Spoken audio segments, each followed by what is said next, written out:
All right, well, my clock has rolled us to 5:30, so we'll go ahead and get started. Others may be joining us. I know people have sort of some conflicts, so people may be coming in and out. Probably we did want to acknowledge each of the MOU committee members who's on right now. Patrick, I don't want to necessarily go through the roll call, but we'll just maybe ask them one at a time to acknowledge themselves.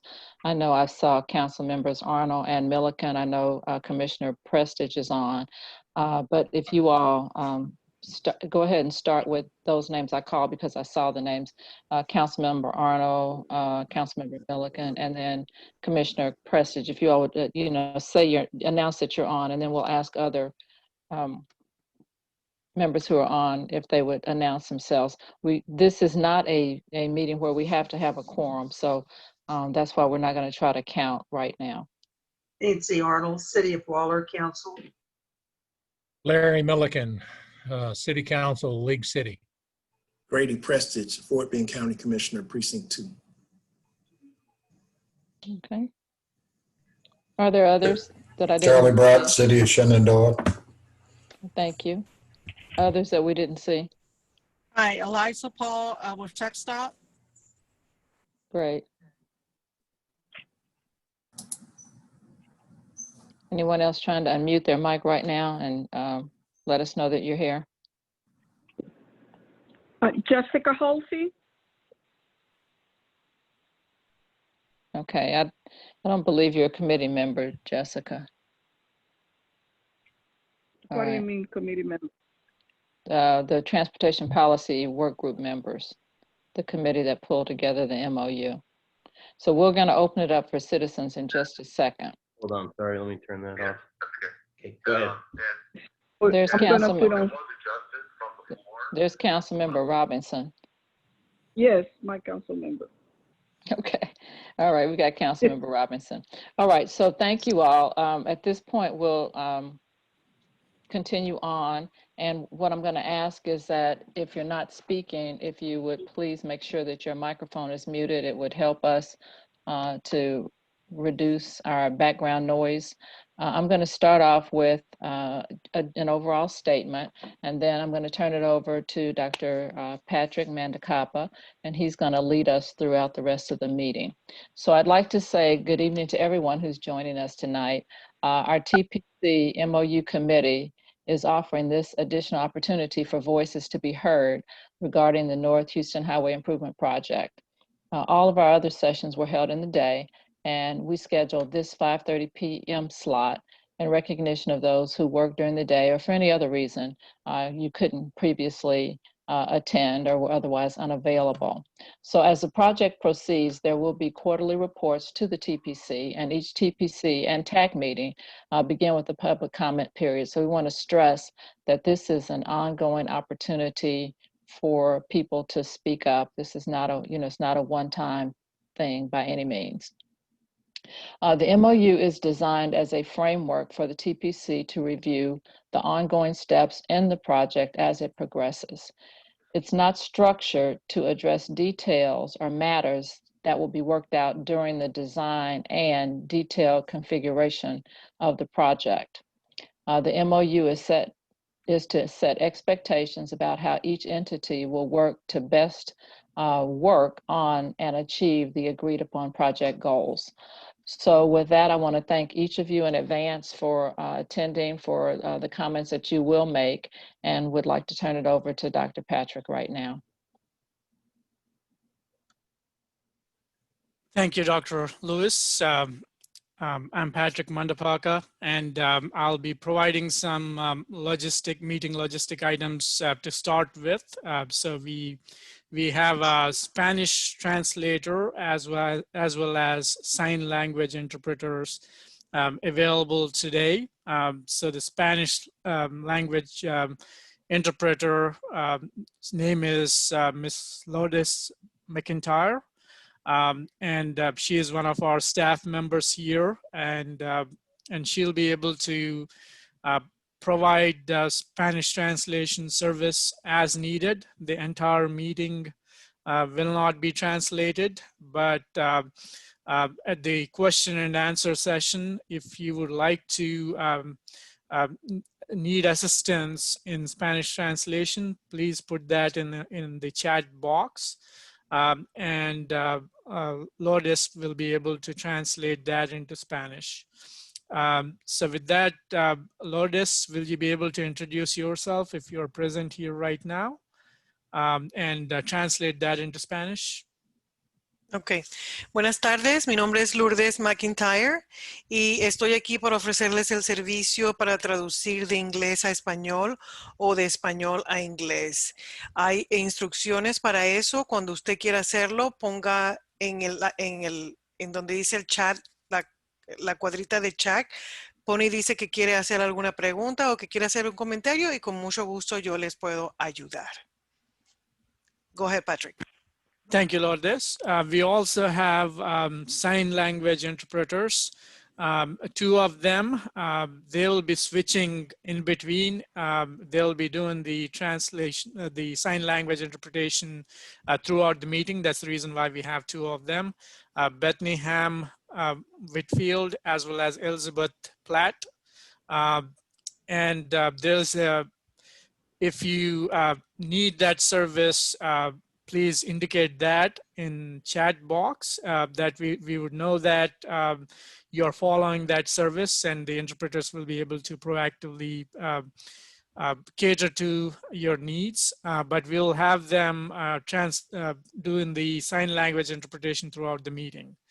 And then you'll be able to find their names in the participant pictures, find their name. Hold on quick, Piper, just wait. And you should be able to click on the small 3 dots on the translator's picture, sign language interpreter's picture, and you should be able to pin them because this Zoom software, whenever someone speaks, it scrolls down to the spokesperson. So you should be able to pin that sign language interpreter as your preferred person to see while the sign language interpretation is being made.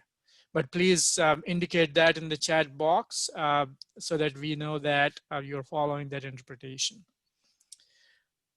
So with that, I will move to the next item. So the agenda today has 4 items. We have completed the welcome and introductions. I'll be in the next section going through the draft Memorandum of Understanding that was available on our project website.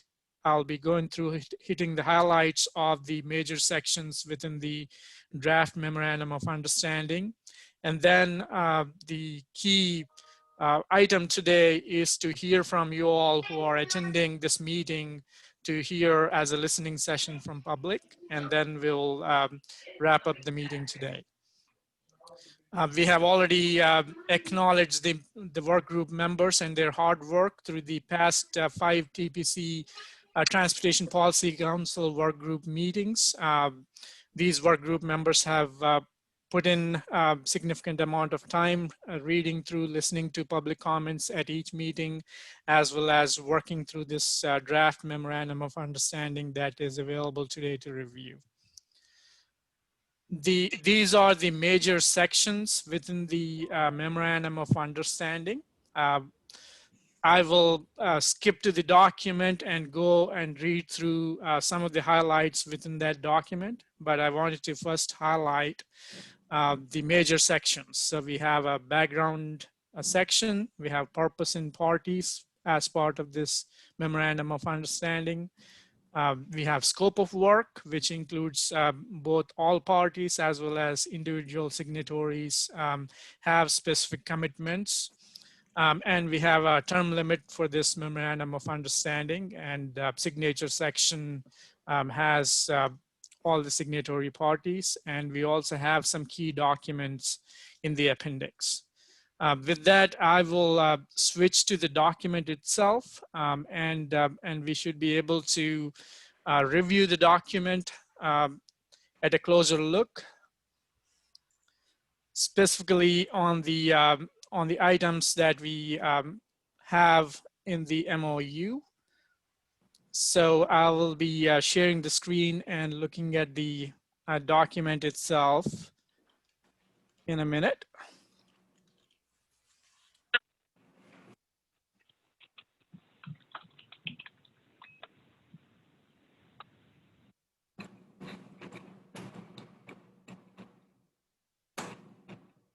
So the Memorandum of Understanding should be on the screen right now. Dr. Lewis or any of the members, are you able to see the Memorandum of Understanding on the screen? Yes, we can. I don't know if you could make it just a little larger though, Patrick. Yes, I can do that.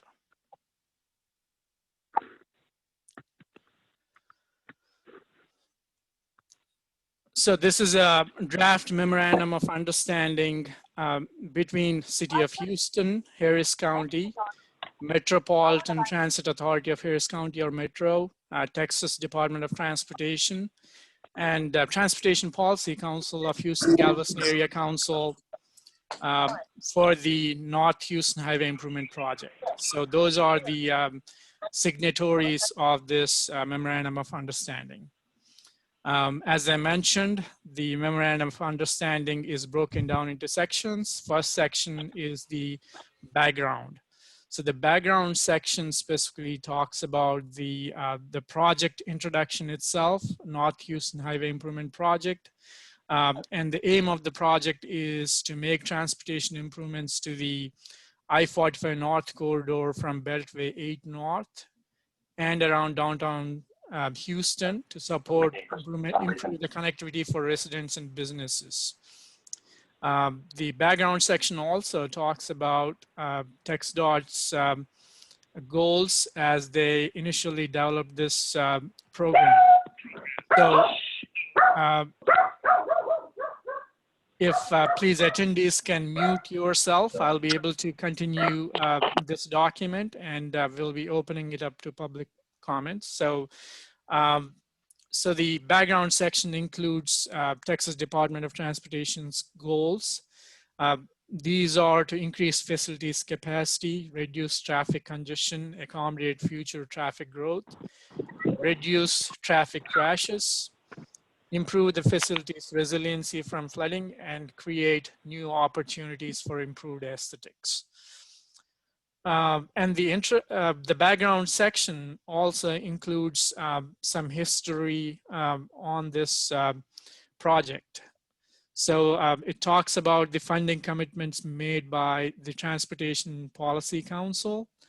And also it highlights the acknowledges the planning efforts that were conducted by City of Houston and Harris County, and the letters and resolutions provided by those jurisdictions. So specifically Mayor Turner's letter and the response to Mayor Turner's letter from Texas Transportation Commission, as well as Harris County's a resolution as well. So many of these documents are available in the appendix of this Memorandum of Understanding. This section also critically acknowledges the public engagement process. So this is one of the important components here.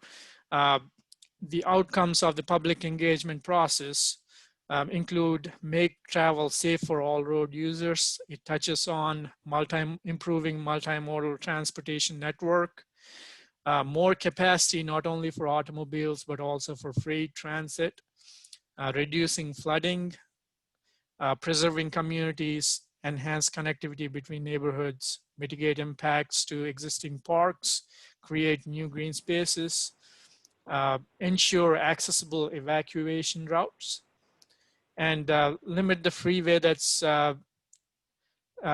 extend to the meet the project goals and preserve affordable housing, mitigate air quality impacts.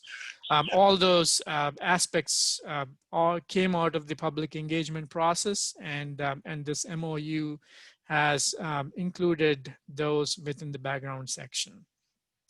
And also it talks about TxDOT's commitment to specifically evaluating those and continuing to work towards addressing those, specifically through this MOU process, through different segments of the North Houston Highway Improvement Program. The second section specifically talks about the Memorandum of Understanding purpose and parties included.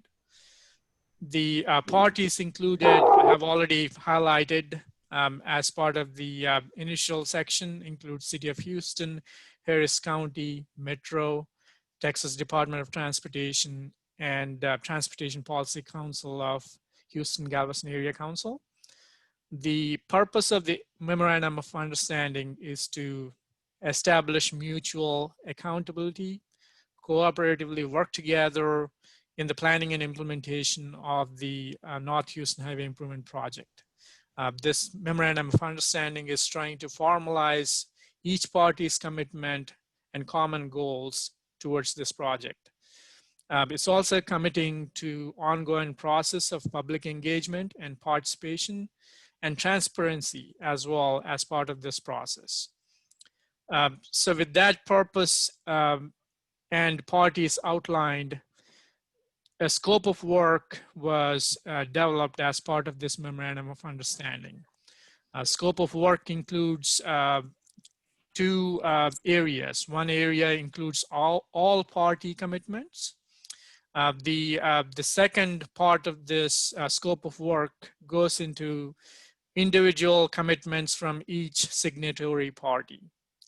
So the going through the all party commitments of this scope of work, I will hit some of the highlights here. All agencies confirm that common project goals to increase facilities capacity for automobiles, freight, transit, and also improve multimodal transportation system to accommodate future growth. Also, this section includes making travel safer for entire system, managing traffic congestion, also improving resiliency and creating new opportunities for community enhancements, and preserving community character and culture. All parties also committed for ongoing public engagement and actively engage in all public engagement activities as part of this process, whether those are led by TxDOT or City of Houston or other agencies. And all parties are committing their staff towards conducting these public engagement activities and being actively involved in that. Also, all parties have committed to providing joint quarterly updates to Houston-Galveston Area Council's Transportation Advisory Committee, as well as Transportation Policy Council. Another significant commitment from TxDOT is that following the record of decision, TxDOT, in coordination with other parties, will conduct detailed design phases for project development to further explore and refine mitigation measures. There's also commitment to defining a collaborative review process to work together for additional designs, and also coordinate with different project components that are outside TxDOT's purviews, and seek partnerships to address those components that are outside TxDOT's purview. And also conducting work in a timely manner so that the funding commitments are not jeopardized through the process. Now, I'll be switching to, as part of the scope of work, individual commitments from different parties involved as part of this Memorandum of Understanding. The first one is City of Houston. City of Houston's additional commitments are to providing clarification for Mayor's letter, developing mutually agreed upon project goals, and also participating in additional designs to meet the mutually agreed upon goals, confirming the methodologies for traffic modeling and other technical analysis involved, and participating in reviewing evaluations. There are several commitments that were provided by City of Houston that are included in here. I will not be reading each one of these, but these are a list of commitments that are included within the Memorandum of Understanding for City of Houston. For Harris County, there are also some additional commitments. Those include participating in mutually agreed upon project goals, and also participating in developing additional designs to meet the mutually agreed upon goals. And these are very similar to City of Houston's as well, participating in reviewing evaluations of new design based on mutually agreed upon goals, and also participate in confirming mitigation measures to minimize and eliminate the impacts on the community, and also contribute to the robust public engagement process. Patrick, if I could just interject for a moment. We appear to have a few people that might be in a different Zoom call via a different link. So if we could pause for just a moment while your team checks out that link on the website. Okay. It appears that perhaps the one on the North Highway Improvement project website might be slightly different from the one on in the email and on the agenda. So if we could just pause for just a moment, and if someone on your team, perhaps Lucinda or Neely, could access that other call, because we have at least one person who was in there who's joined us since. So we might need to back up just a little bit for that. So if we can pause, if you can go ahead and work with your team quickly on that. Okay. Don't have any entertaining music or anything to play for anybody right now, but if folks can just exercise a little patience for a moment, we want to make sure we get those folks in. So thank you, Patrick. Chuck, I thought you might be volunteering to provide entertainment. If it were earlier in the day, I might. I see. A little more energy. Thank you.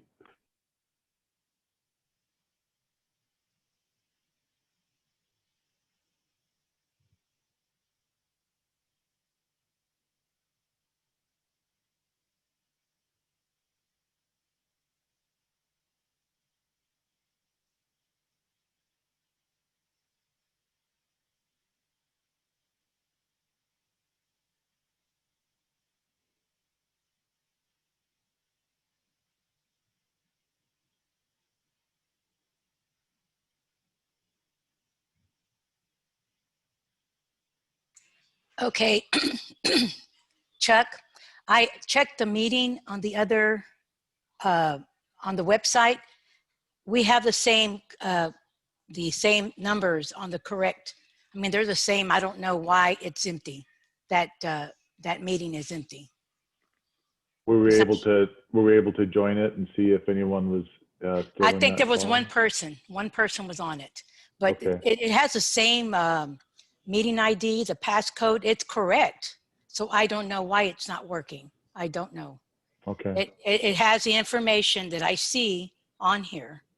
It's 997-6747-6602.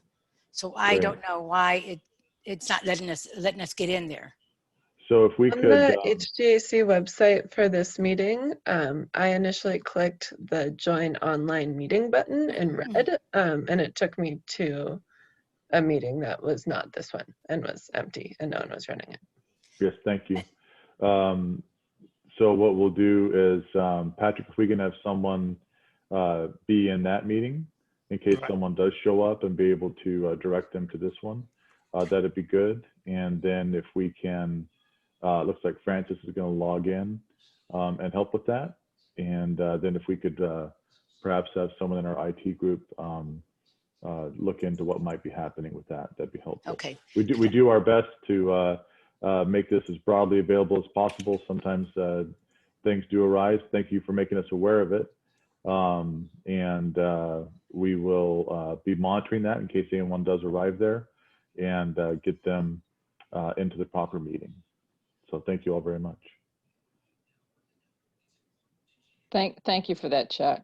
I think that was helpful and should give people at least a level of confidence. So we've got 107 people on. Yeah. So Mhm. folks are seemingly getting to the right place at least. So Yeah. hopefully those others will as well. So, Madam Chair, your privilege, if you want Patrick to back up a little bit for a few folks that may have joined us late, to maybe start with the first series of commitments. That might be the most important part to just slightly recap on. Okay, that sounds good. If you're Starting okay with, that. I think we started with the city of Houston. I think that's Yeah. what he Mhm. meant, start with the city of Houston, Yes. the individual entities. Yes. All right. Thank you. Thank you very much. Perfect. Thank you. Thank you for that. I'll be recapping some of the additional commitments that came from City of Houston here. Those include providing clarification or clarifying information on mayor's letter, as well as developing mutually agreed upon project goals, developing additional designs that meet mutually agreed upon project goals, and also reviewing the evaluations of new designs and meet those mutually agreed upon goals, participate in the facilitating the robust public engagement process via a facilitation group in person as well as online, and also commit to work with all parties of this Memorandum of Understanding to improve transit, walkability, and other potential improvements associated with the project. Harris County had similar initial mutually agreed upon goals and commitments as the City of Houston. Those include developing additional designs towards meeting those goals, also reviewing evaluations and new design for advancing those mutually agreed upon goals, and confirming the mitigation measures to minimize or eliminate impacts, as well as collaboratively work with all partners within the Memorandum of Understanding to advance multimodal options, and also contributing to the robust public engagement process in person as well as online. There are also a list of commitments from Harris County Flood Control District. Those have specific commitments related to resiliency and flooding. So for example, conducting progress on the Little White Oak Bayou watershed study, and also progressing plans on the Halls as well as Greens Bayous. Developing and engaging community to disseminate the study's progress, coordinating on a regional drainage analysis with the MOU partners, coordinate on cost sharing with the appropriate MOU partners for any adjustments to the regional drainage plans, serve as a keeper of master drainage plan, contributing on pro rata share of increases to MOU partners' infrastructure beyond what is required by the stormwater standards that are Atlas 14 in order to accommodate regional drainage plans. And there are additional commitments here under Harris County Flood Control District to coordinate with MOU partners on near, mid, and long-term implementation, and also lead a conditional letter of map revision and letter of map revision process with regional drainage improvements, and committing to work with all Memorandum of Understanding partners on transit, to improve transit, walkability, and other potential improvements associated with the project. The next party on the Memorandum of Understanding is Metropolitan Transit Authority of Harris County, or Metro.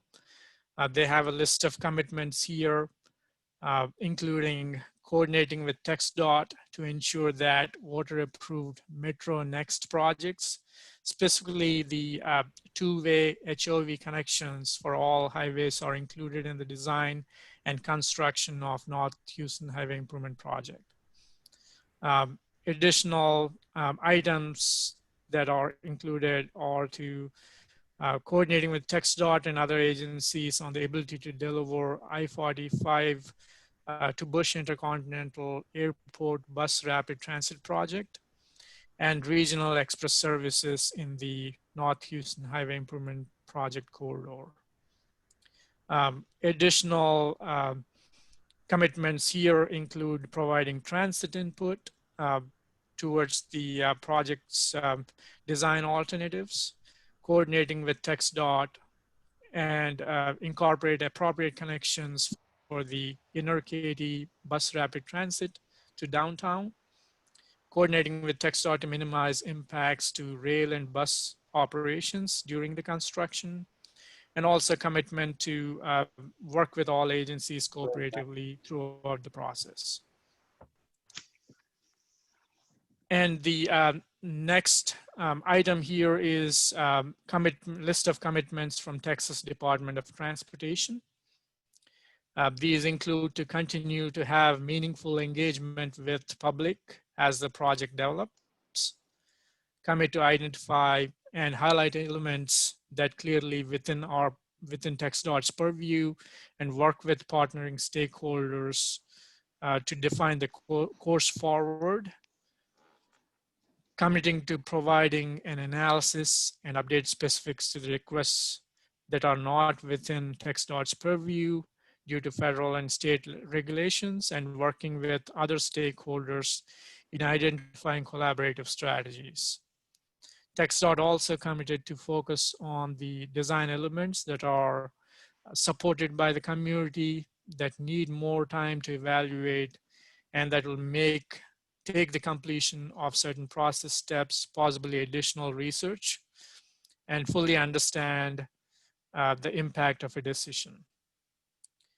TxDOT's commitments also includes the final environmental impact statement and the subsequent recorded decision are critical stages in the environmental clearance process. The record of decision is a necessary step in moving into detailed design phases of project development. TxDOT is providing further commitment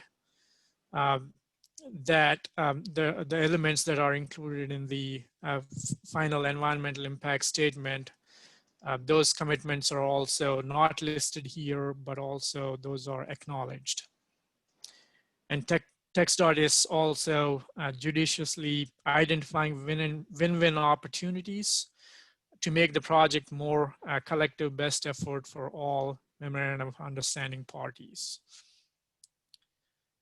And the final statement here is a thread that goes all throughout all Memorandum of Understanding parties. So that is to commit to work with public as well as all partners of the Memorandum of Understanding to improve transit, walkability, and other potential improvements associated with the project. That item, you'll notice that is a common thread throughout all parties' additional commitments. The commitments from Transportation Policy Council include facilitating and continuing comprehensive collaborative regional transportation planning process and program transportation projects, including federal highway and transit investments within the metropolitan planning area, support goals in the Metro Next plan to the extent that they apply to the North Houston Highway Improvement Project, providing staff technical support. And also there are a list of commitments from Transportation Policy Council that was part of the resolution that was approved in July 2019. Those include additional $100 million funding commitment to segment 2, also $1.5 million commitment towards community planning activities to make transportation improvements within the neighborhoods to improve the transportation access, as well as also to evaluating, looking at new improved pedestrian and bicycle paths as part of this planning, looking at enhanced landscaping, lighting, signage, and other amenities, identifying related transportation improvements that strengthen the historic and cultural identity of the affected neighborhoods. And also the item D here specifically talks and touches about the air quality elements of the commitment. So it talks about the creation of low emissions zone, including neighborhoods adjacent to the segment 2, as well as looking at variety of programs that improve air quality that are listed here. In addition to that, Transportation Policy Council also made a commitment of $50 million to implement additional recommendations that come out of this $1.5 million planning study to improve community access to transportation. And also Houston-Galveston Area Council's Transportation Policy Council is collaboratively working with all the involved parties or signatories within this Memorandum of Understanding to improve multimodal connections. The last but one section in here is the termination or renewal clause in here, as well as the term for the for this Memorandum of Understanding. So the term for the this Memorandum of Understanding is 10 years from the date of final execution, and also there's potential to renew that or a term to renew that as needed, as agreed upon all parties. And the last section here includes signatures from all signatory parties here, including City of Houston, Harris County, Texas Department of Transportation, Metropolitan Transit Authority of Harris County, as well as Houston-Galveston Area Council. So right now, this Memorandum of Understanding is going through legal reviews as well as public comments. Today's listening session is one of the opportunities to gather public comments. In addition to the previous work group meetings also included opportunities to make public comments. The last section of the Memorandum of Understanding includes an appendix. This includes various documents and letters and resolutions and commitment resolutions that were made or referenced through this Memorandum of Understanding are listed as attachments. Those include Mayor Turner's letter, resolution from Harris County, TxDOT's response to Mayor Turner's letter, the final environmental impact statement that is referenced here, as well as Metro Next referendum as well. So that concludes the review of Memorandum of Understanding. Today, the draft Memorandum of Understanding. With that, I would like to open this up to public comments right now, or any comments you have. So I understand that public has either logged in through Zoom meeting or a teleconference number. So with that, I would like to also reiterate that we have sign language interpreters here, as well as our Spanish translation service as well. So I would invite Lois, if you're present, to translate and let the attendees know that you're present to provide any Spanish translation service if needed. And you can also put that in chat box. Okay, Patrick, let me just interrupt you for just a second and ask, are you going to give parameters for how much time each speaker has? Were you going to do that next? Did I short circuit you on that? we can provide that. So right now, typically we limit our public comments to 3 minutes. So if public comments can limit to that, we would like to go through all public comments in a reasonable fashion by the end of the day, or end of the night, evening. So we would like to give everybody an opportunity for that. Okay. So please. Patrick, may I interrupt for a moment? Yes. The link is going to be corrected. It's being corrected now by our IT department. So there should be, they should be in the right meeting, it's already been corrected. Okay. Perfect. All right, thank you. The other thing, just quickly, just for those who might have joined late, I made an introductory comment that focuses on the fact that this meeting is one of many opportunities to speak on this project. So don't anyone come to the table thinking that this is going to be, sort of the last time that you get to speak to TPC, because we'll have quarterly meetings. And then the TPC and TAC every month is open for comments. I'll mention too that we had comments at all of the MOU meetings as we were preparing this document. Secondarily, I want to remind people that this document is a framework. So it's not intended to be the actual detailed response to any of the questions or items that will be worked on, that there's going to be a lot of engineering and work that's going to happen from here on out, and that this document just sort of is an umbrella document to set the path on what the entities agree on as goals. So I just wanted to kind of make that point again.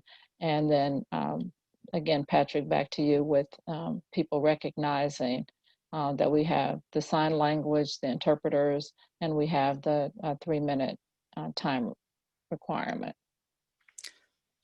Thank you, Dr. Lewis. So I would also state that tomorrow at 9:30, we have a Transportation Policy Council meeting. So that is, and this item is on the information items as part of the Transportation Policy Council. So as Dr. Lewis mentioned, there are more opportunities for public engagement.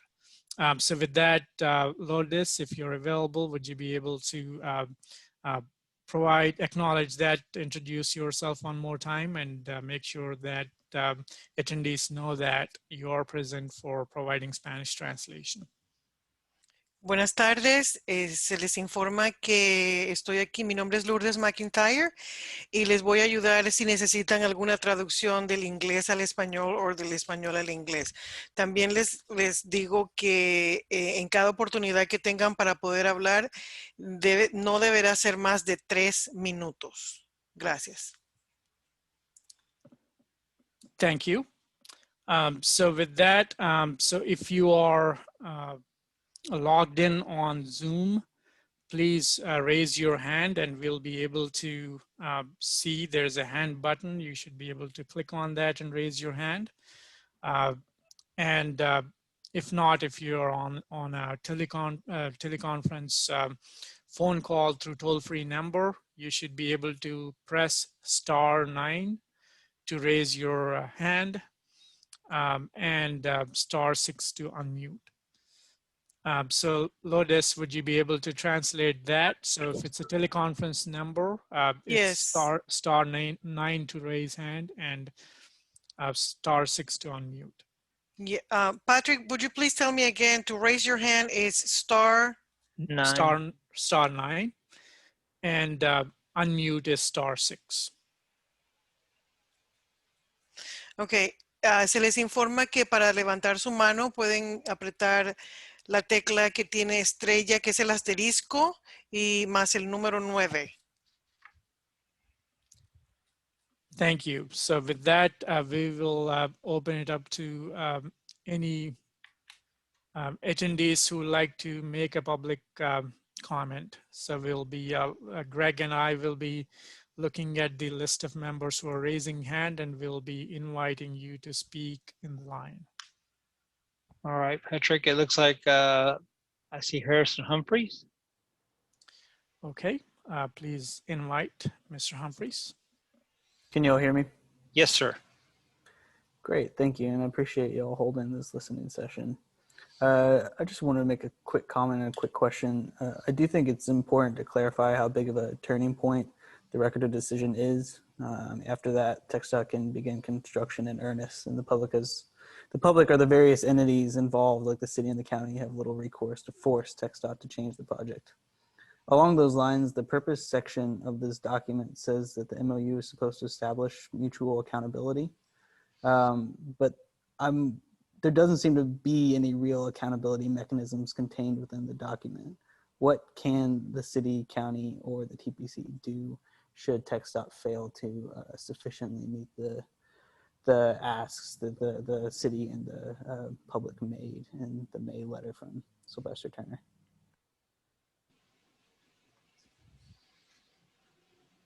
So let me say that this is a listening session. If we begin answering questions, we will be here until tomorrow.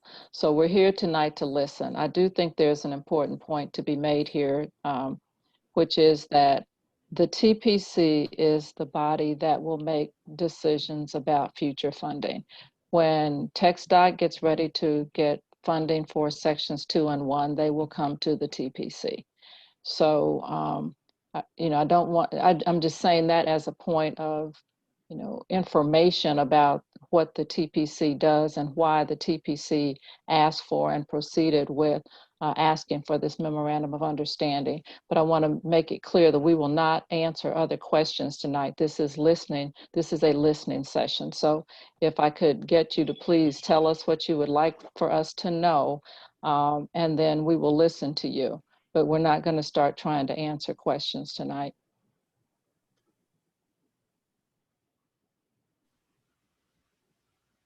That's fair. Then I guess my comment would be that concern that there isn't really any firmly outlined accountability measures in the document.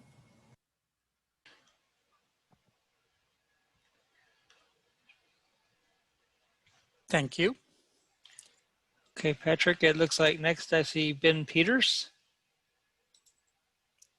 Hi, everyone. This is Ben Peters. I just wanted to talk about in the scope of this memorandum of understanding, and specifically talking about TxDOT. I would say that in terms of having meaningful engagement with the public and committing to incorporating comments into that final environmental impact statement, TxDOT is already not honoring the commitments that are outlined in this memorandum. The fact that they put just a 30-day period for the public to review the entire FEIS and provide comment in the middle of a pandemic that we're still going through. I really appreciate the work that the TPC and City of Houston and Harris County have been doing to give us an opportunity to listen and provide comment. But I am very, very concerned about how TxDOT is currently responding. And like we said, once the record of decision is made, my understanding is that they're not by law, they're not required by law to incorporate mitigations that aren't in the FEIS. And I'm very concerned that critical and important mitigations to a lot of the things that various community groups in the city and the county have been talking about, they don't make it into this FEIS for the record of decision. There's nothing that's going to stop this project from going through and having those effects. So I guess I'm encouraging and asking that the TPC consider what measures are going to be available if TxDOT remains unresponsive to public comment. Thank you.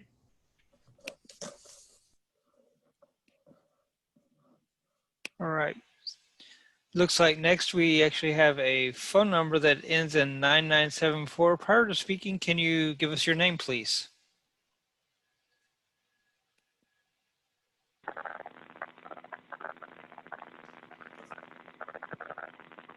Okay, we I think you're having some technical difficulties on this one. Hello, can you hear me? Oh, there you go. Yes, sir. Oh, awesome. My name is Michael Tulch.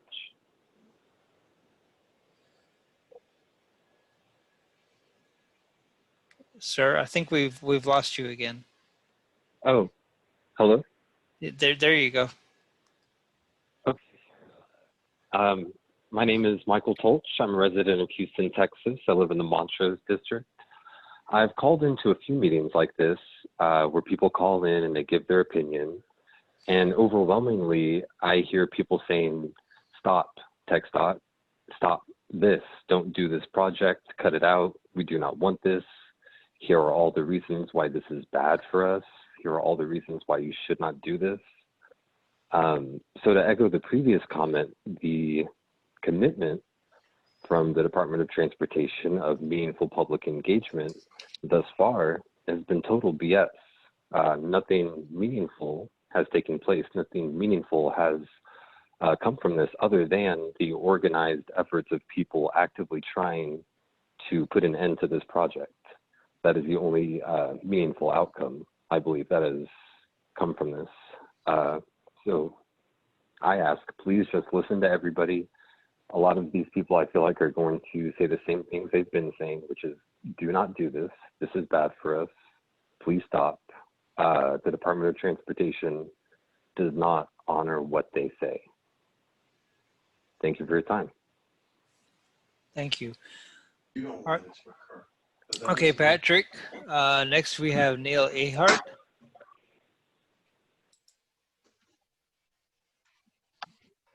Okay, hello.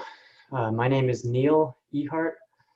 I want to thank the whole committee for coming together and talking about the hard stuff. I especially want to recognize Chair Carol Lewis for giving such wise and informed leadership on this deeply important issue. So the question is, what do we do with the money?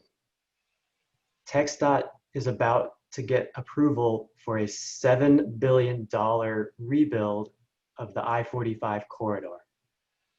So how do we want TxDOT to spend the money? I'm pleased that all the parties have made commitments to walkability and transit, reverb, walkability and transit. If you look at a map of Houston from before the 1940s, when I-45, the Gulf Freeway, was built, it's apparent that we had a walkable street grid. We could have used more bridges across the bayous and railways, but besides those uncommon obstacles, our neighborhoods were built in grids. The walkable connections flowed smoothly from one to the next. Then the freeways were built and the city was cut into slices. The memorandum also contains a commitment to add automobile capacity. It is surprisingly expensive to build a freeway with regular walkable crossings. The Pierce Elevated is a rare example of a freeway with good walkability. It's easy to walk between Midtown and downtown. But that freeway was very expensive and TxDOT doesn't want to maintain it anymore. The NHIP plans to add more automobiles at the expense of walkability. A fragmented grid will burden all but the wealthiest neighborhoods along the project corridor. So how should we spend the $7 billion? We should not add automobile capacity. We should instead commit to having fewer single-occupant vehicles on the I-45 corridor. If we have fewer cars, we can buy walkability and transit. This is a start to delivering justice to the communities that were ravaged by these freeways in the past. Please, let's keep this thing within budget, and please let's improve the air quality by committing to fewer single-occupant vehicles. Thank you, everyone. Have a good night. Okay, next up, I believe we have Zoe Middleton. Hello, can you hear me okay, Patrick? Yes. Okay, wonderful. My name is Zoe Middleton, and I'm the Southeast Texas co-director of Texas Housers.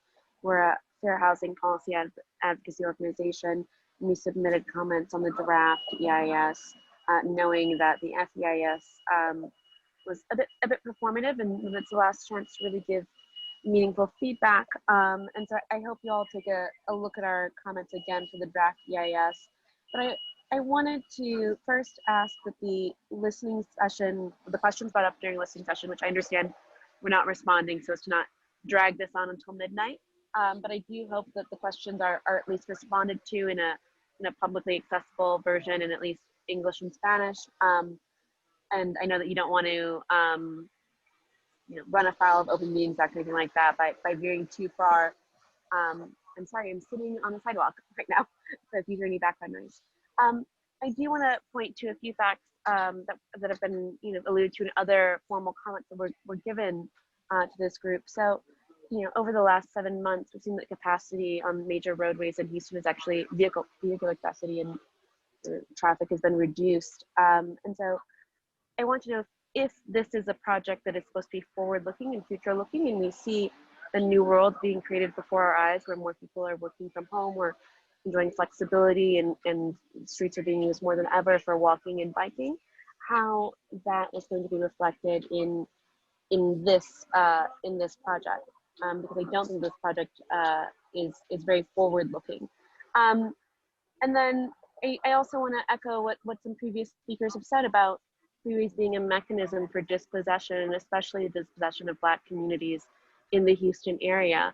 And I don't think that in any good faith, this body can sign on to or approve TxDOT's actions and efforts to build more highways with less accountability. And so to that end, I would ask that the MOU include actual enforcement mechanisms that will satisfy the needs of these communities that are going to be dispossessed yet again if this project has to go forward. Thank you very much. Thank you. Next up, we have Molly Cook. Hey guys, I want to say thank you to Chair Carol Lewis and everyone else who has worked on this committee. I know it's been a lot of work. I've been in a lot of the meetings, and so we really appreciate you guys incorporating comments, being willing to do this. It gives me hope. It feels like democracy at work. And I'm out talking to residents every day and hearing their stories of people losing childhood homes, people losing homes that they paid off at under $70,000 that they will never be able to relocate in the same area now that the houses are $250,000 and up. So it breaks my heart to hear these stories. So I'm glad that you guys are working on this. My concern, I echo Neil's comment, it still says increase capacity for cars. And we in this room are all well aware that we need to be at zero carbon emissions, that this is a crisis and that it's going to affect, I'm 29, it's going to affect me. If I have children, it's going to affect my children. And I want to be in Houston forever. I don't want it to be a city of freeways, and I don't want it to be underwater, and I don't want to be a climate refugee. And we have to take this seriously, and we have to be bold. And while the Memorandum of Understanding is obviously a huge, huge piece of progress for this project, we have to think bigger. And we do not need to increase capacity. I understand there's freight, I know there's flooding, there's things to fix, absolutely. But increasing capacity for cars, increasing the vehicle miles traveled in our region is mind-blowing. Like, people aren't doing this around the globe. Advanced societies are not doing this. So I am also hung up on the fact that it mentions increasing capacity for cars. I'm from the Woodlands. I did this. It's me, that drove up and down this freeway over neighborhoods that I didn't realize had been destroyed. The people in the suburbs don't need their cars for the day to park them in a garage and work in an office building and then drive back home.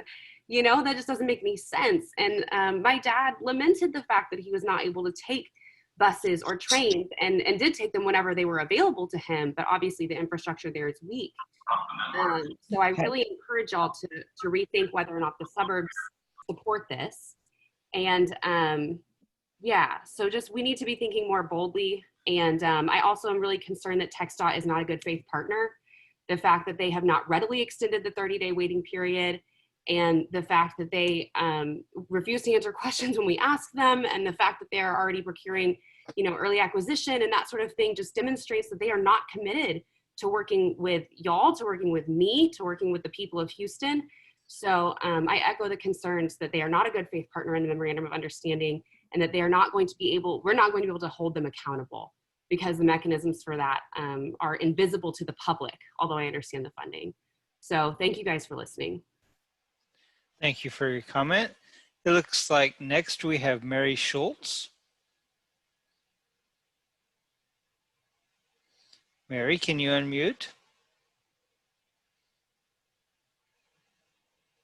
There we go. Can you hear me now? Yes, perfect. So thanks to everybody for your patience and continuing your efforts to deal with public comments. What I would like to do right now is call everyone's attention to the headline article in today's Houston Chronicle, which was titled, "TxDOT Gets Creative as Real Estate Runs Out." The subtitle being, "Transportation Projects Shift Focus from Wider Freeways to Managed Lanes." It also quotes James Koch, the Houston District Planning Director for TxDOT, who said, "We are obviously not going to double the size of the facilities we have, so what can we do with the space we have?"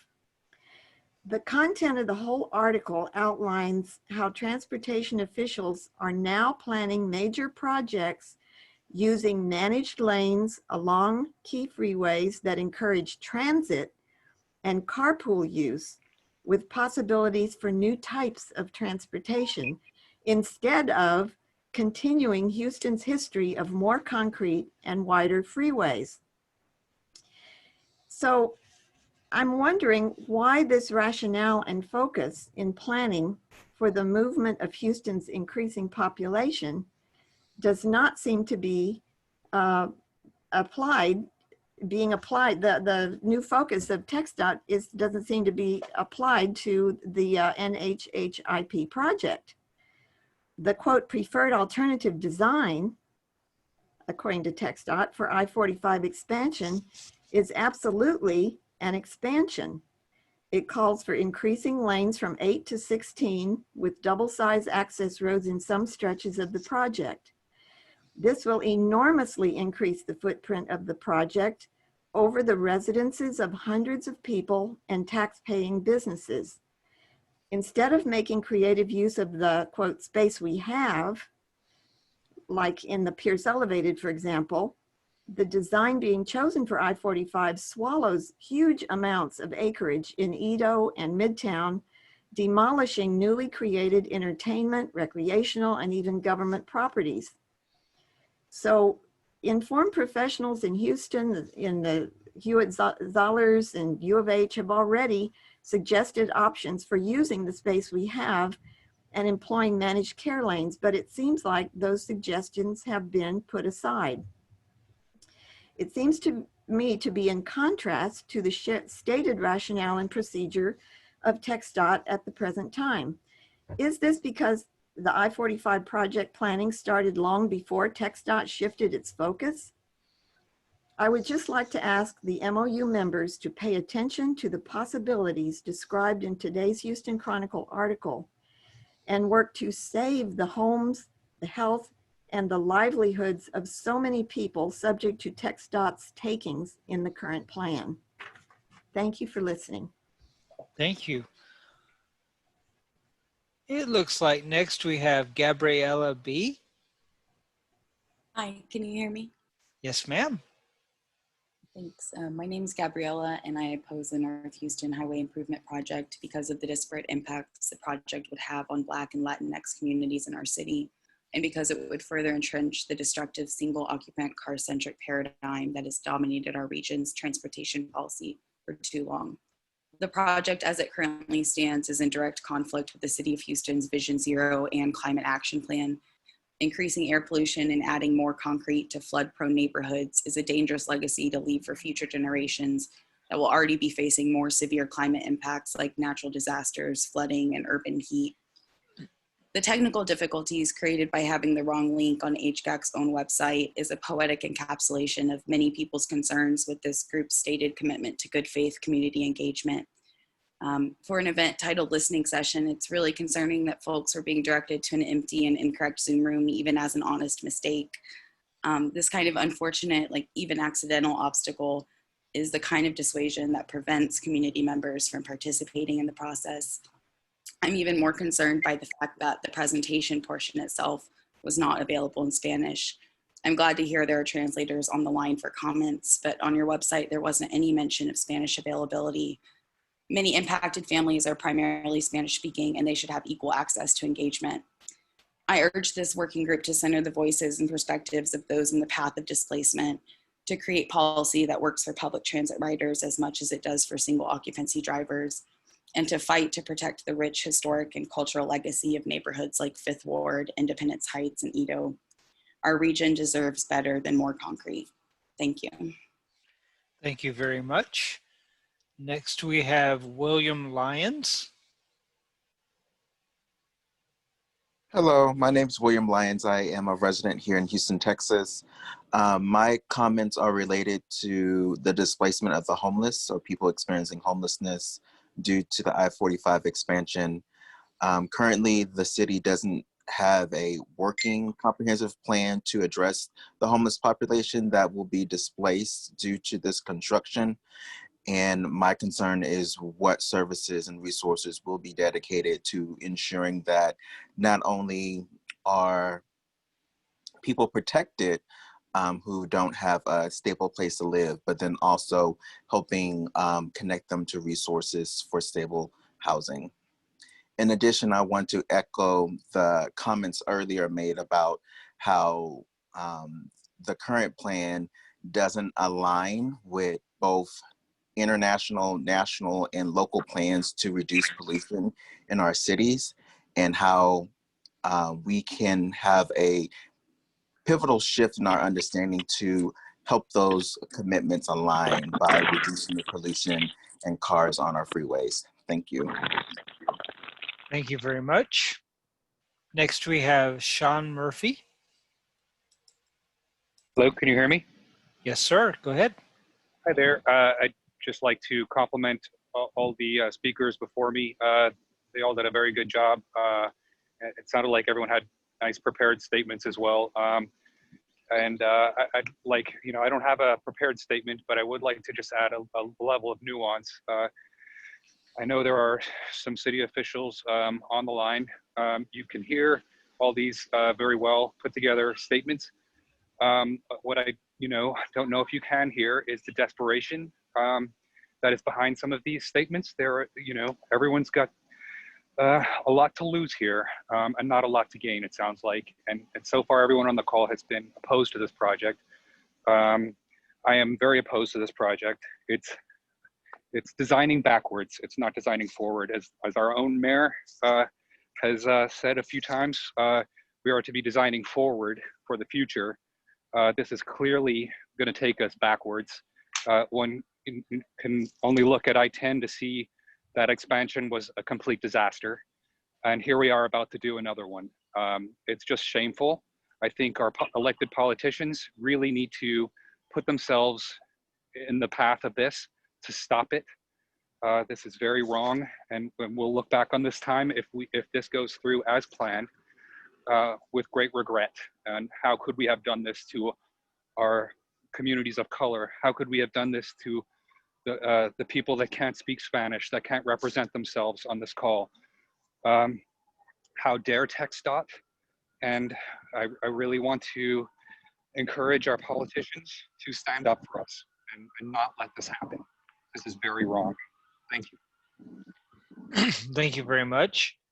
Next, we have a phone number ending in 6755. If you can please state your name when you do your comment, please. Can you hear me? Yes, sir. Yeah. My name is Oscar Slapu, and I'm a web and software developer. I work at Preventive Medical Solutions in the Greenspoint District. And for the record, I've never had any affiliation, professional or otherwise, with any highway construction entity. I support the TxDOT plan as proposed. In my comments, I will spotlight the harmful, counterproductive, and illogical features of the City of Houston request. The TxDOT plan was developed over a 10-year period. It is an integrated plan for the entire corridor, and stripping out lanes or elements, as advocated by the City of Houston, will break the carefully developed lane balance to achieve optimal mobility benefits. Creating bottlenecks north of downtown will compromise the benefits of the entire project, including segment 3. The City of Houston request would entirely remove lanes for high occupancy vehicles. This will force carpools and ride shares into the main lanes, worsening congestion, and also reducing incentive to carpool. This is a very harmful feature of the City of Houston request. The City of Houston request will entirely eliminate the managed lanes. This would be a huge loss for future congestion management and will also limit opportunities for integration with mobility technologies of the future, such as automated vehicles. Consider aesthetics. This corridor is among the most unattractive Houston, speaking of segments 1 and 2. And this is unfortunate because it is a main route to Bush Airport. The City of Houston plan would result in segment 1 being paved with concrete from edge to edge, and conceptual depictions show an elevated BRT structure with potential bus stations on platforms above the freeway. This would make today's unattractive freeway even more ugly. The TxDOT plan includes space between the frontage roads and main lanes, which can be used for landscaping, including a forest of trees, similar to the trees along the West Loop in Bel Air. The FEIS reports that 58 billboards will be displaced by the TxDOT plan, and this will be a substantial aesthetic improvement for the corridor. With no right-of-way acquisition as advocated by the City of Houston, most of those billboards in segments 1 and 2 would remain in place. The City of Houston plan will also adversely affect constructability and increase the inconvenience to the public during construction. While displacements for right-of-way acquisition are unfortunate, we need to recognize that the overwhelming majority of affected properties in segment 1 are lower-tier commercial properties such as car lots, industrial service facilities, fast food restaurants, motels, and warehouses. These businesses can and will relocate. Residential displacements are relatively low for a project of this length. Some residential properties, such as the apartments at the 5100 block, look old and very decrepit. We also need to recognize that a similar right-of-way acquisition took place for the Katy Freeway, and the corridor has had an ongoing boom since the project completion in 2008, with 2 new buildings for headquarters of Marathon Oil and Crown Castle currently under construction. So I would take issue with one caller who said it was a disaster. I'd say it's a huge success. It's carrying vastly more people, and it's also generating tremendous economic activity. In conclusion, the City of Houston request is a poorly prepared document without any consideration of the logic or consequences of their request. The TxDOT plan best meets the needs of the corridor and region and also provides far better opportunities for aesthetic improvement and carpooling. Thank you. Thank you so much. Next, we have Susan Graham. Hi, this is Susan Graham with Stop TxDOT I-45. And I'd like to thank the TPC for voting to create the MOU and the MOU work group. I'd like to really thank the members of the MOU work group and all their tireless efforts and time and energy they put into this process, especially Carol Lewis, the chairman of this committee, and our Harris County, Houston representatives in this group. And I have considered, and I have really a lot of concerns about this document. Under the purpose, it says establish mutual accountability amongst the parties to cooperatively work together in advancing the planning and implementation of the NHHIP. Under the scope of work, it says all parties commit to collaborating on the following scope of work. And each agency has submitted a list of commitments that they're willing to commit to. However, the thing that I find lacking in this document is any way that this is going to happen. Chairman Lewis said that this would be the purview of the TPC in her earlier comments, and that there would be quarterly reports. But I don't see any way, any mechanism for people to meet, for these agencies to discuss these issues. I have many concerns about TxDOT actually coming forward and being an equal partner to this agreement. I see nothing in this agreement that prevents TxDOT, once they get the record of decision, from proceeding forward with what they refer to as their preferred alternative. And as much as I want to believe in this document, as much as I want to believe in this process, I asked this group to detail in writing how this will be accomplished and who will be responsible for that and what mechanism it will be put in place in case TxDOT does not come to the table. I attended all of the work group meetings. TxDOT was very reluctant to commit to anything besides the FEIS. In the community engagement meeting that we had on Tuesday night, they wouldn't even answer a question.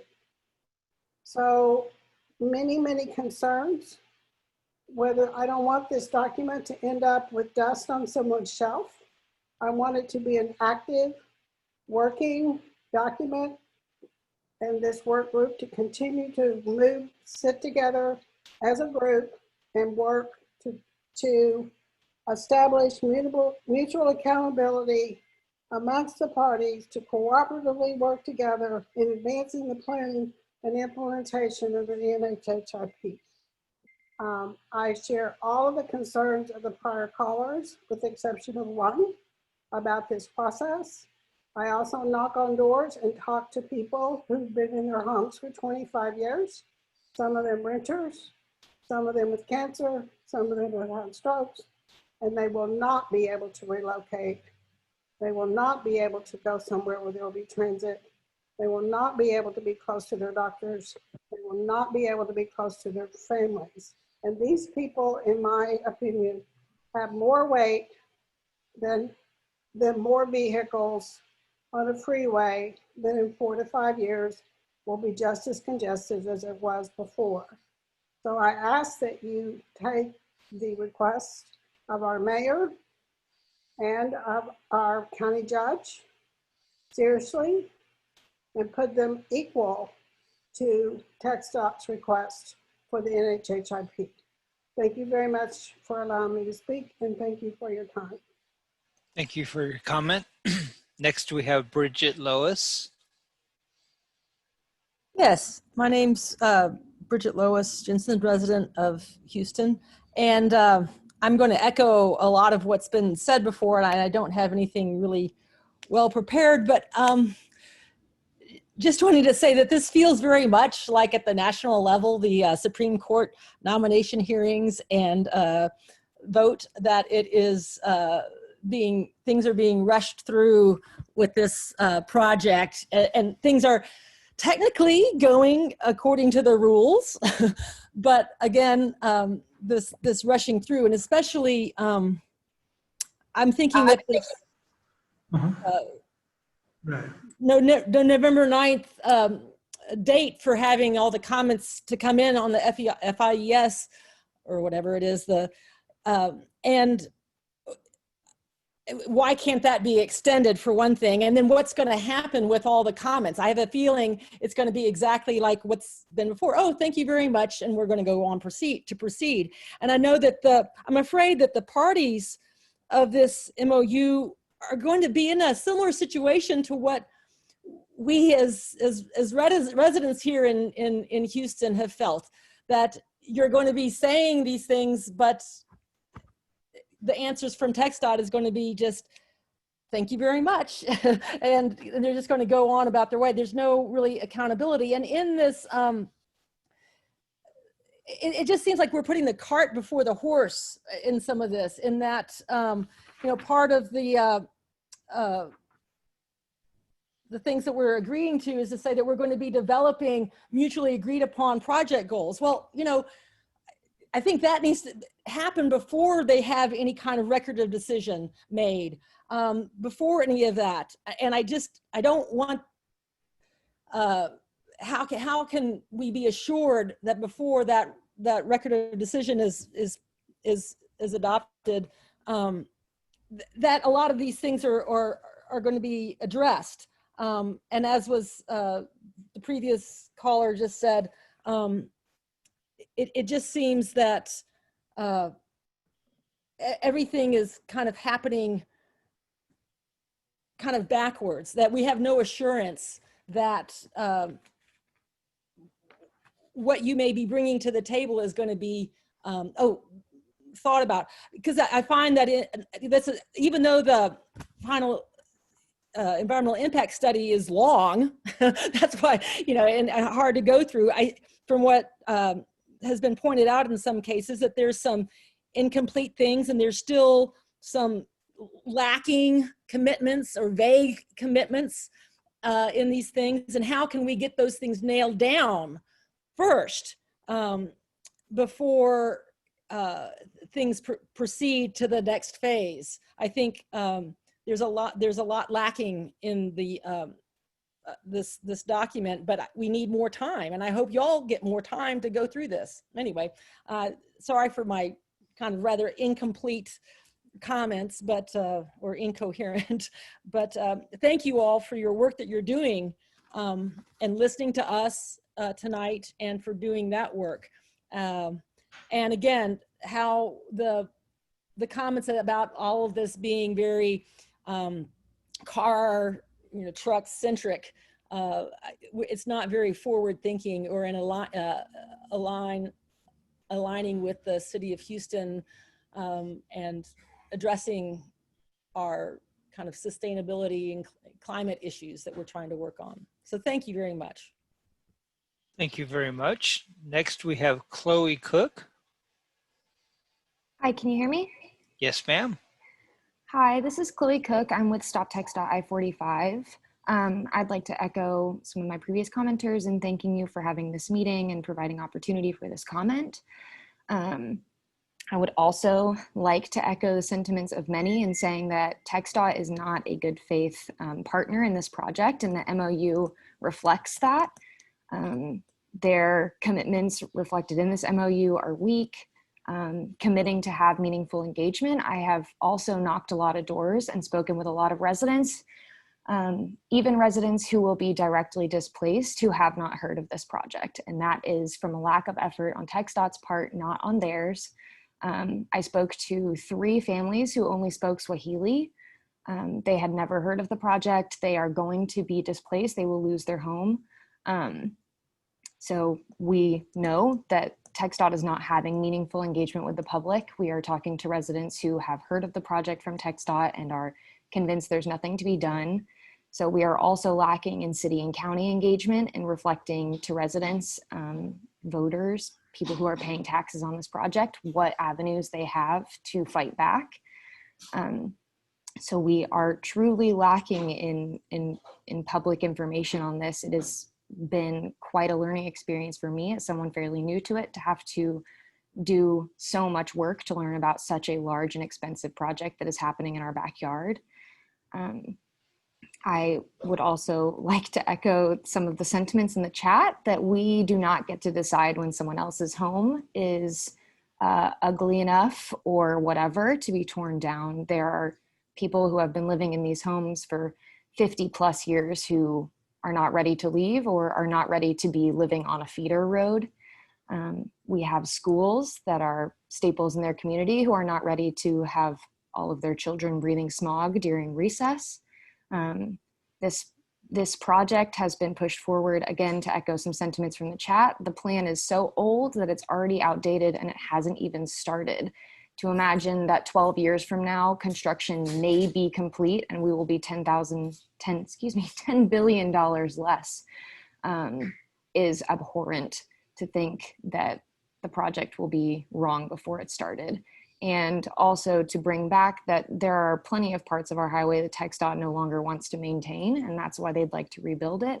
It's difficult to think that in a not too distant future, this project too will be too difficult to maintain and will have to be rebuilt again. So I appreciate that there have been avenues for community engagement, but unfortunately in our online centric time because of COVID, there are a huge number of directly and indirectly impacted communities who will never know what is going on. and any process to actually meaningfully engage with them is not reflected in this MOU. Thank you. Thank you very much. Patrick, I'm not seeing any more raised hands.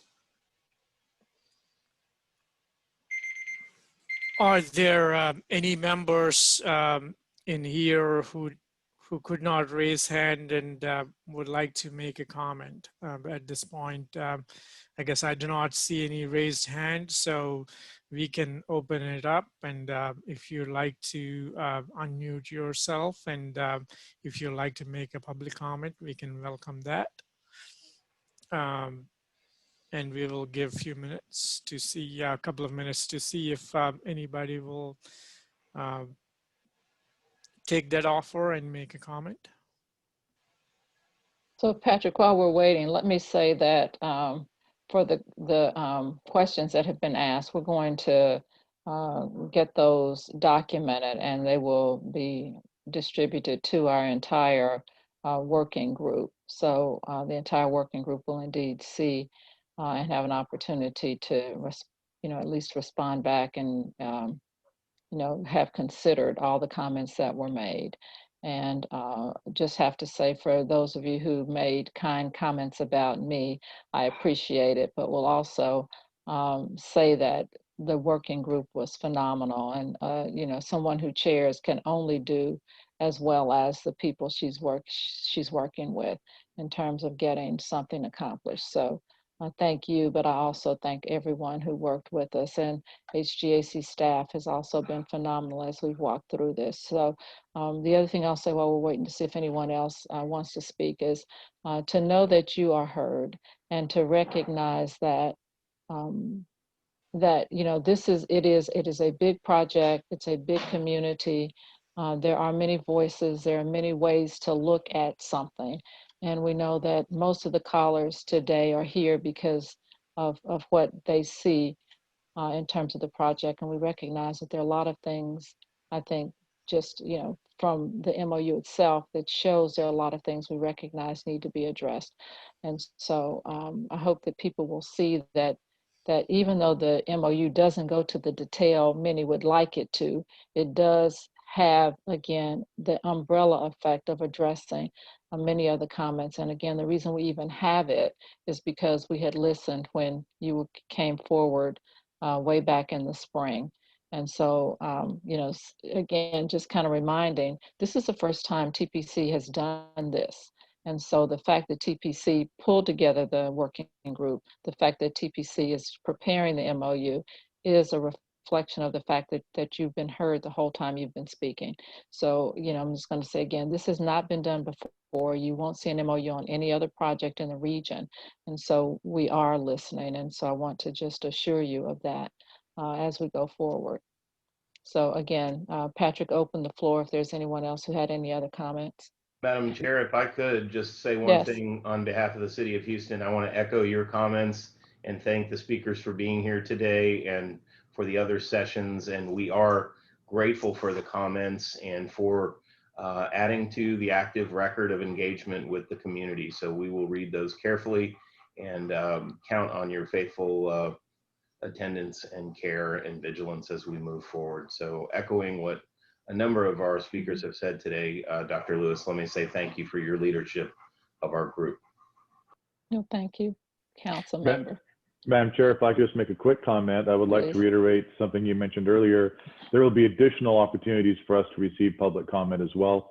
As Councilmember Robinson just mentioned, we share all this information with our entire work group. Transportation Policy Council meets tomorrow morning. Also, this work group will meet again as well too, and that'll be posted and available for the public to provide comment as well. So we look forward to continued engagement and hearing from the public on this. Okay, thank you, Chuck.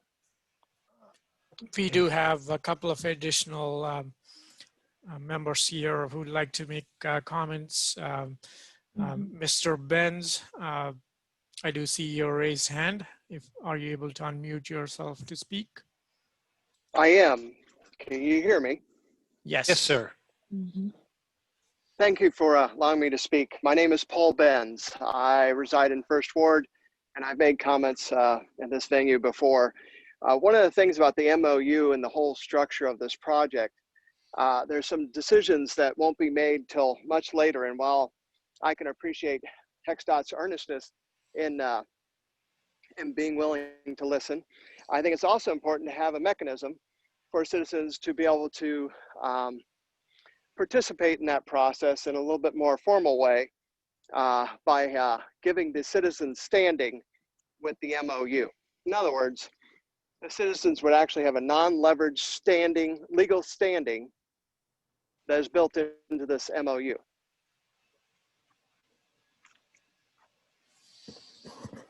Thank you. Also, we have Ms. Devos.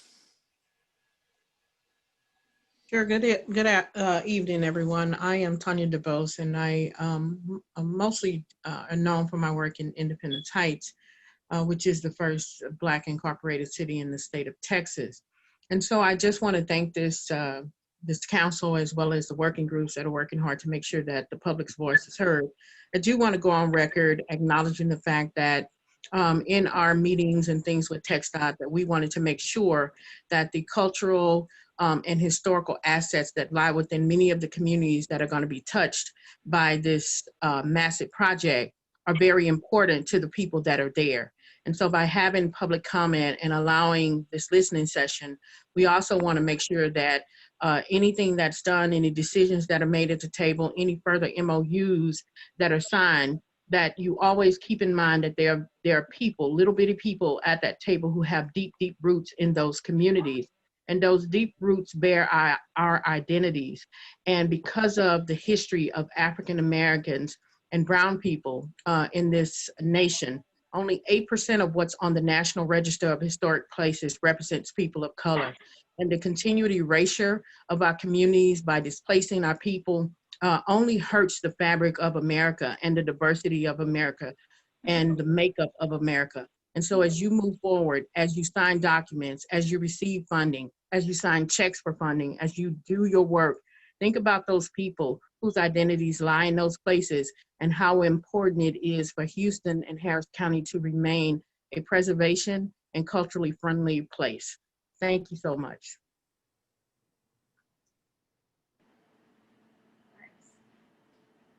All right. So Mr. Seals was not there to say thank you to the other two, both to you, Mr. Bose, and to our other speaker. Thank you. Are there other attendees who would like to make a comment? You can either raise hand or unmute yourself to speak. I've unmuted myself. Good.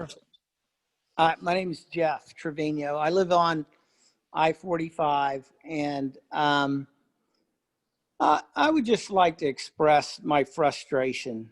I hear the word listening, and you've given us an opportunity to speak, and you say you're listening.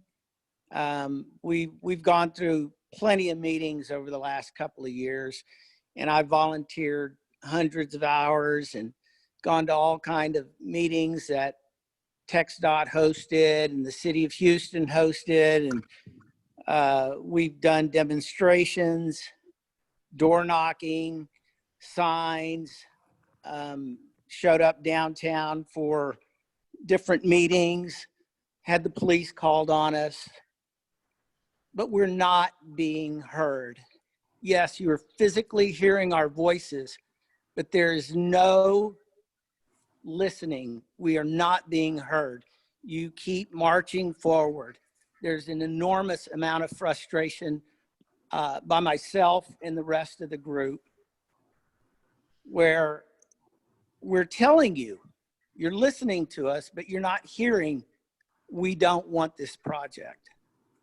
And I just want to say that one more time. The mayor has sent you a letter. There are county officials that are asking to hit the skids, to slow this down. This is not what the taxpayers want. And with that, I'll stop.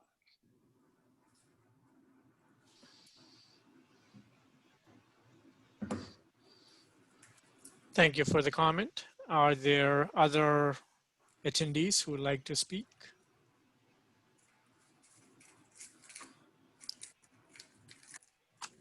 Hi, Patrick. This is Eliza.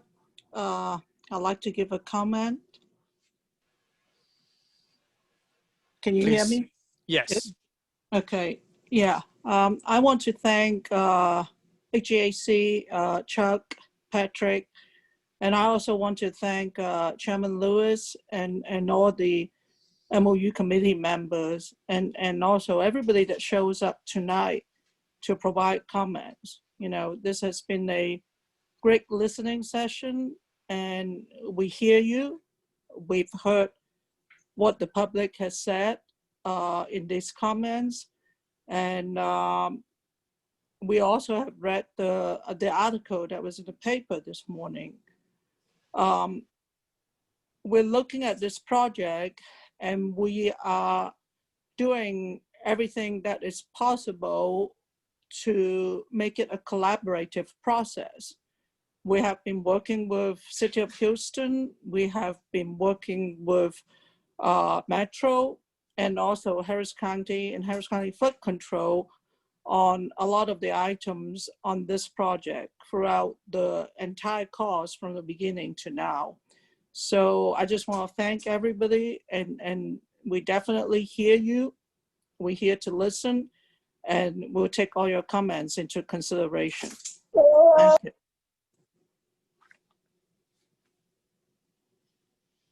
All right. Thank you, Ms. Paul. So we have others. Hi there. Hello. I'm Sylvia Cavazos. Can you hear me? Yes. Hi there.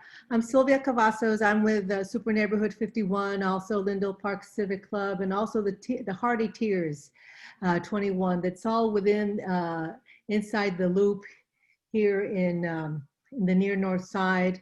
And you know, we have I also once had a great job promoting the city of Houston.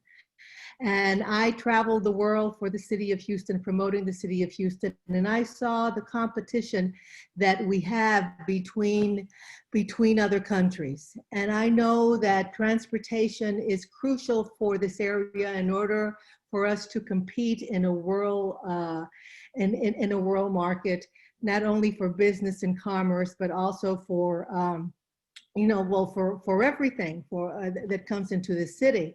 But as I continue to work here with the grassroots initiatives that we have here in the near north side concerning this project, you know, I have to, you know, I have to give respect to someone like Jeff Trevino, who is also in Super Neighborhood 51, and we're part of the leadership team there, because, you know, this area is going to be totally affected.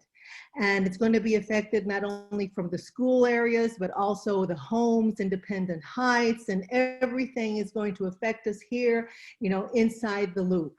And so then, and you know, we're frustrated because we go to so many of these events, we talk and we express ourselves, and yet we feel that there is no solution for us, or there isn't a strategy that can open up people's mind as to what Houston will become in the future and what we're looking for in the future. And even though you have these articles in the Houston Chronicle, you know, it doesn't really, you know, not many people in the community probably read it. Okay, not many people understand what's going on and the trends of growth here in the city. So I think that in order for everyone to be able to accept what is the inevitable, because it is the inevitable, text, you know, as far as I can see, and how I've seen other cities grow and other cities compete among each other, we have no other choice but to increase, you know, our transportation needs and work on that level, but also be able to meet the needs of the people that are going to be totally affected. So, so I, stand with the people here in the near north side, Lindell Park, and all our areas of super neighborhood 51, because we're going to be drastically affected. So I think the TxDOT has to really come into the near north side and to the areas where they're connected, even though I know you say you have outreach, but it's a whole different thing in order to reach those who are going to be affected and bring them into moving the city forward into its growth, into its trends, and to what really, the world look is. Because even though it's not going to affect them in the next 20, 30, 40, 50 years, but it'll affect our families, and it'll affect how the city grows and competes for business. So I just think that there is a miscommunication. I think that there is a gap there that keeps people frustrated because TxDOT doesn't listen to what our needs are. And then TxDOT, of course, has to be able to see what is going on trend-wise, traffic-wise, and how the city is growing and how it's going to continue to grow for years on end. So I think that if we're able to communicate a lot of the information to the people that are going to be affected, maybe we can get through this together in a peaceful way. Those are my comments, and I appreciate the forum. Thank you. Thank you. Are there other members who would like to make a comment?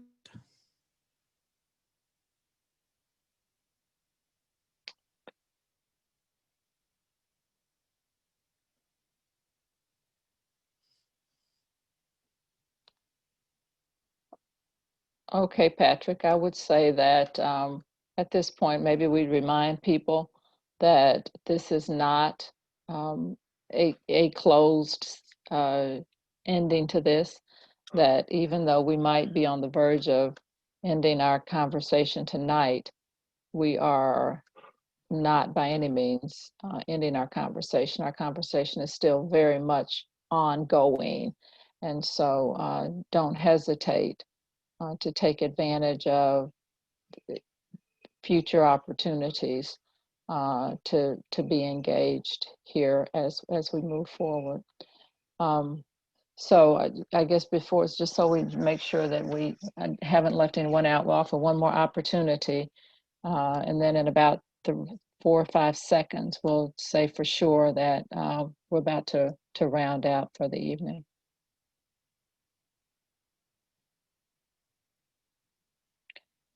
This is Neil Ehart again. I just wanted to ask if Mayor Joe Zimmerman is here listening tonight. He had a lot to say at the meetings, and I'm wondering if he's here listening. I'm not sure.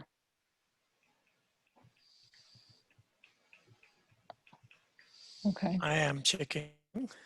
Okay. Well, thanks everybody. I appreciate it. I appreciate the hard work.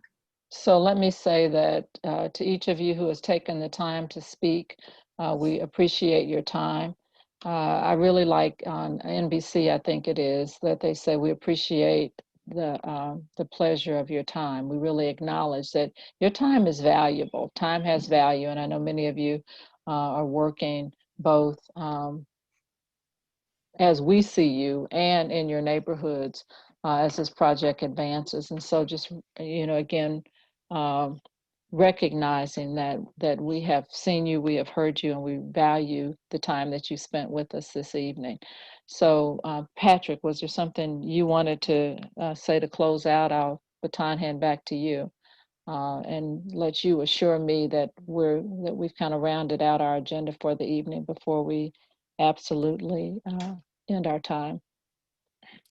Yes, so we have recorded all the comments. We will be making those available through to the work group members as a for evaluation and absorption to make amendments as needed. And as we have mentioned before, there's a Transportation Policy Council meeting at 9:30 a.m. tomorrow, and this memorandum of understanding will be an information item as well on that meeting. And also, as mentioned, there'll be quarterly updates on the Transportation Policy Council that we invite you to attend and be engaged in. Thank you very much for attending today. Exactly. All right. Well, with that, we will call ourselves adjourned. And again, thank you. Appreciate your time tonight. And we will see you again, I am very certain. All right. Thanks all. Good night. Thank you, everybody. Good night. Good night, everybody. Enjoyed it. Thank you so much. Thank you.